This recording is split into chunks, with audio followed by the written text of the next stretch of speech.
Federal Reserve Chairman Ben Bernanke has recently been lecturing college students essentially on how he and other federal regulators and government officials during the financial crisis of 2008 brilliantly intervened when necessary to avert more or less the end of the world. Now, you've studied this question carefully. So were the interventions brilliant, and did they avert the end of the world as we know it? Well, along with Judicial Watch, I was able to get some documents from the Federal Reserve regarding AIG. And the first thing is they show kind of a seat of the pants couple days before AIG failure type of hectic pace.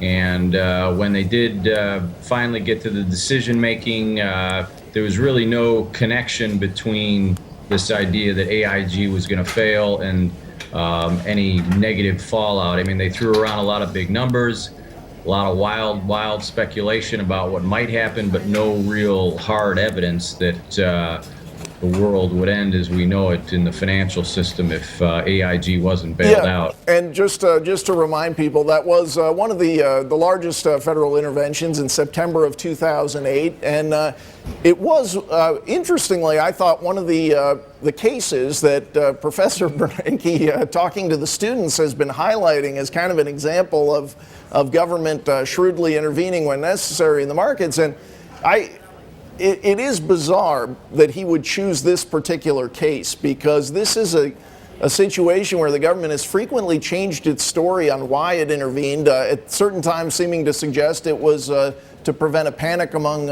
insured policyholders. At other times, I think, admitting what most people kind of figured was that it was a conduit, kind of a vehicle to bail out large investment banks who were owed money by AIG.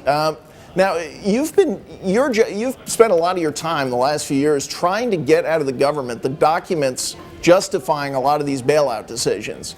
In the AIG case, do you feel like they've disclosed everything they should? Because I know there were certain documents in terms of the Fed staff sending to Chairman Bernanke their opinions on whether or what the systemic risk was at AIG. Do you feel like the Fed has now been transparent with that information? Oh, absolutely not. I mean, one of your editorials a few years back talked about this document that talked about the solvency of AIG. The storyline was that, AIG was solvent, Lehman Brothers was insolvent, so we let Lehman Brothers go, but AIG was solvent all along. There's a lot of emails that have the heading solvency or a related type of topic, but we can't get at them. They're completely redacted. All the attachments are stripped out, and we fought this all the way through the courts as far as the district court here in D.C., and they just won't release the details of that. I mean, it obviously would be pretty embarrassing if someone internally had detailed how insolvent AIG was, and a lot of the back and forth in the emails we saw said, well, AIG is worse than Lehman. So if AIG is worse than Lehman, you got to wonder why they went ahead and bailed out AIG a couple days after Lehman went under. Yeah, and then the other, this constant issue in '08 and since then, this issue of systemic risk, federal regulators claiming that there's a systemic risk to the financial system, so they had to intervene in particular cases. Have they ever defined it precisely in AIG? I mean, based on your analysis and digging out what documents that you can, have you ever gotten an answer to what exactly was the systemic risk? No, they didn't make clear in the AIG case. A lot of it talks about how widely known AIG was from a brand perspective. These are emails back and forth between the Federal Reserve Bank in New York and the Board of Governors in Washington. And you would think with Dodd-Frank that they would have kind of clarified this issue, but there's no definition in Dodd-Frank either. All they did was create this Financial Stability Oversight Council, sometimes people call it FSOC, and they really are struggling with these issues also. And they had a case study here last fall of how this FSOC is going to work. We had MF Global go under, and that filed bankruptcy on October 31st. And FSOC, they decided to look at the MF Global situation on October 31st. So there was no real early warning system, which is what was envisioned when they set up this FSOC in Dodd-Frank.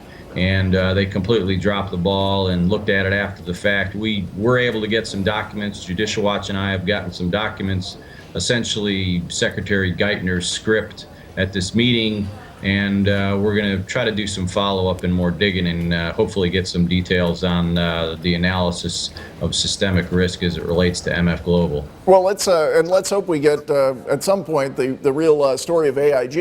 Again, another reason it's kind of interesting that the Federal Reserve Chairman wants to talk about it is that, of course, some of the former owners, Hank Greenberg, the former CEO, are suing, saying this was an illegal seizure, essentially, by the government of the company when it took over AIG and then used it to bail out other banks. So again, interesting. I think that Ben Bernanke wants to talk about AIG as part of the crisis interventions, but I guess despite, I assume that Professor Bernanke will continue to make his case to students and elsewhere. But if people want another view, your book Financing Failure is out, and Vern, appreciate you coming in today to talk to us.